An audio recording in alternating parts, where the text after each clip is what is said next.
हिंदुस्तान का जो जाराना रवैया ना कि मैं तो हमारा इस रीजन में हम बहुत बड़ी ताकत हैं, अब तो वो अपने आप को कहते हैं कि जी 5वीं 6ठी पावर हम बन ही चुके हैं, अगर तो दुनिया रिस्क करती है उनकी बात को। भारत में यूएसए, ऑस्ट्रेलिया, जापान के साथ मिलकर इंडियन ओशन पे कंट्रोल करने के लिए ताल्लुकात बिल्कुल इस वक्त जिसको कहते हैं खराबी की निचली सतह पे है। चाइना के साथ यही मामला है। अब कहने वाले लोग कहते हैं कि जी एक पार्टी इंटरवेंशन जरूरी है, बाहर से अमेरिका इसमें इंटरवीन करे, वो ऑफर करे। हिंदुस्तान मानता नहीं है। वो कहते हैं कि जी जिस तरीके से शिमला एग्रीमेंट के तहत तय हो चुका था कि जी मसला बायलैटरल हल होगा, तीसरी फोर्स बाहर से नहीं आएगी, बायलैटरल वो बैठना नहीं चाहता, तीसरी कुव्वत को बाहर की आना चाहती, उसको शामिल नहीं करना चाहता। ज़ाहिर है कश्मीर सब इशू एक आलमी तौर पर भी सबके सामने है, तो फिर वो लोग इसको क्यों नहीं काउंटर करते? देखिए बात यह है कि दुनिया इस पे बातें कर रही है। ये न्यूक्लियर फ्लैश पॉइंट इस रीजन को कहा जाता है। और लेकिन सवाल यह है कि इसमें अब जरूरी हो गया कि बाहर से थर्ड पार्टी इंटरवेंशन हो, सालिसी के लिए कुछ जिस तरह प्रेसिडेंट ट्रंप ने 2-3 दफा कहा है, लेकिन उस पर अमल दरामद नहीं हो सका। इस वक्त जो चीन का और भारत का जो झगड़ा चल रहा है उसकी वजह से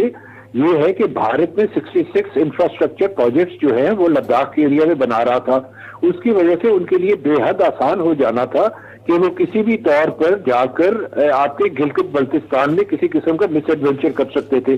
कॉन्टेस्ट में गालिब साहब अगर मैं आपसे पूछूं कि जिस निचली सतह पे पाकिस्तान के और हिंदुस्तान के तल्लुकात जा चुके हैं, हर वक्त लगता है कि जी कॉन्फ्लिक्ट को जो नाम कॉन्फ्लिक्ट होगा, सर्जिकल स्ट्राइक हिंदुस्तान रोजाना धमकी देता है हम करेंगे, ये करेंगे, वो करेंगे, वर्किंग रिलेशनशिप भी खत्म हो रहा है। जिस तरीके से आप देख लें डिप्लोमेटिक स्ट्रेंथ कम कर दी गई है दोनों तरफ से।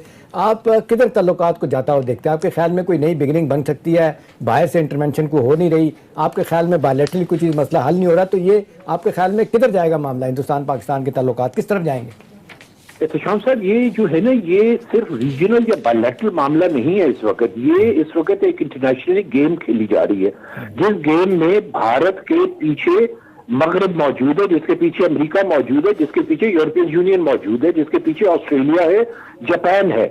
आप ये देखें कि भारत में यूएसए, ऑस्ट्रेलिया, जापान के साथ मिलकर इंडियन ओशन पे कंट्रोल करने के लिए आज से कुछ बरस पहले जो उन्होंने एक फोर्स बनाई थी, क्वाड्रिलेटरल फोर्स, उसकी वजह से जो सूरत हाल थी वो जिसका सारा असर जो है नॉर्थ के अब लद्दाख के एरिया में जाके पड़ा है।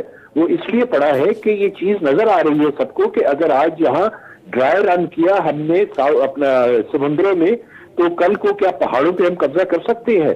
भारत की तो जो ख्वाहिश है वो ये है कि अपने आप को किसी तरह मिनी सुपर पावर बना ले। उनकी जो डिजाइन है वो इतने बड़े हैं, they have grand design, but fortunately और अनफॉर्चुनेटली। गालिब साहब, साउथ चाइना सी में जो अभी आप बात कर रहे हैं, जिस तरीके से जापान और उसके बाद फिलीपीन और ऑस्ट्रेलिया के साथ मिलकर अमेरिका सब कुछ करवा रहा है, सिर्फ उनका स्टाइल है। पोस्टरिंग जिस तरीके से वो कर रहे हैं, मुसलसल मुस्तकिल बुनियादों पे उनके जहाज जो है ना बड़े वहाँ पे खड़े हैं, जो एग्रेसिव स्टाइल जो अब दिखाई दे रहा है एक मुद्दत के बाद, आपके ख्याल में इसकी क्या अहमियत है? देखिए, मुझे तो जो नजर आता है जी, अगर इस बरस इलेक्शन अमेरिका में ना हो रहे होते और आज से 2 बरसों के बाद होते या 3 बरसों के बाद होते, तो इस वक्त ये कॉन्फ्लिक्ट जो है बहुत तेजी के साथ फैलने के अमकानात थे। अब चूंकि वहां इस वक्त इलेक्शन होने वाले हैं, तो 2 सूरत हाल है जिसके तहत अमेरिकी सदर जो हैं डोनाल्ड ट्रंप, वो एक नई टर्न ले सकते हैं। पहली क्या है कि वो ईरान के खिलाफ किसी किस्म का एडवेंचर करें। दूसरी क्या है कि वो भारत की खुलकर सपोर्ट करें और चीन के खिलाफ किसी किस्म का मिस एडवेंचर करें। उधर एडवेंचर होगा, इधर मिस एडवेंचर होगा। एडवेंचर इसलिए होगा कि ईरान जो है वो इस वक्त इस सूरत हाल में नहीं है कि वो अमेरिका का मुकाबला कर सके। वो चीज अमेरिका को नजर आती है, तो यहाँ खतरा ज्यादा मौजूद है। इसलिए मैं इस रीजन में खतरे को बढ़ता हुआ नहीं देख रहा, जो कि भारत और चाइना का एरिया है या भारत और मकबूजा कश्मीर का एरिया है।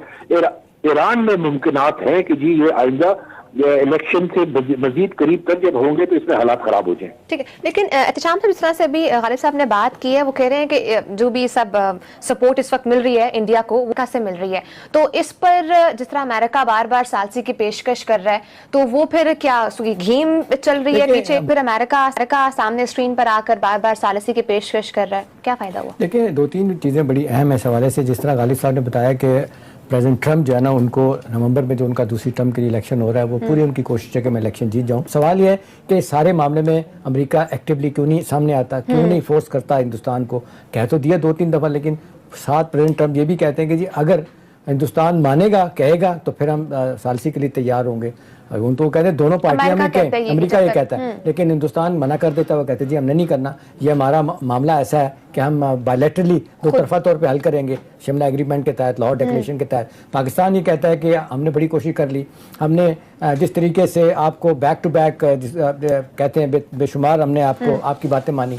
मुशर्रफ के ज़माने में बातचीत जब शुरू हुई थी, पाकिस्तान का 50 साल का एक स्टैंड था जो पाकिस्तान ने छोड़ा। पाकिस्तान ये कहता था कि जी जब तक कश्मीर पे बात नहीं होगी कोई तजारती बात नहीं होगी, कोई तजारत या और मामलात पे बात नहीं होगी। हिंदुस्तान कहता था नहीं, पहले ट्रेड पे बात करेंगे, कश्मीर को छोड़ें। तो पाकिस्तान अपने नुक्ता से पीछे हटा था, ठीक है ना। इसके बावजूद हमने देखा कि जिस तरीके से पाकिस्तान के साथ उनके डिफरेंट राउंड होते रहे, टॉक्स होते रहे, वो उस पर हिंदुस्तान नहीं आया इस तरफ। हिंदुस्तान का नुक्ता नज़र ये है कि पाकिस्तान कश्मीर को भूल जाए। जो हम अक़वाम मुत्तहिदा में बात करते हैं तो भारत इतना एग्रेसिव क्यों हो जाता है? हिंदुस्तान का जो जाराना रवैया ना कि मैं तो हमारा इस रीजन में हम बहुत बड़ी ताकत हैं। अब तो वो अपने आप को कहते हैं कि जी 5वीं 6ठी पावर हम बन ही चुके हैं, अगरचे दुनिया रिस्क करती है।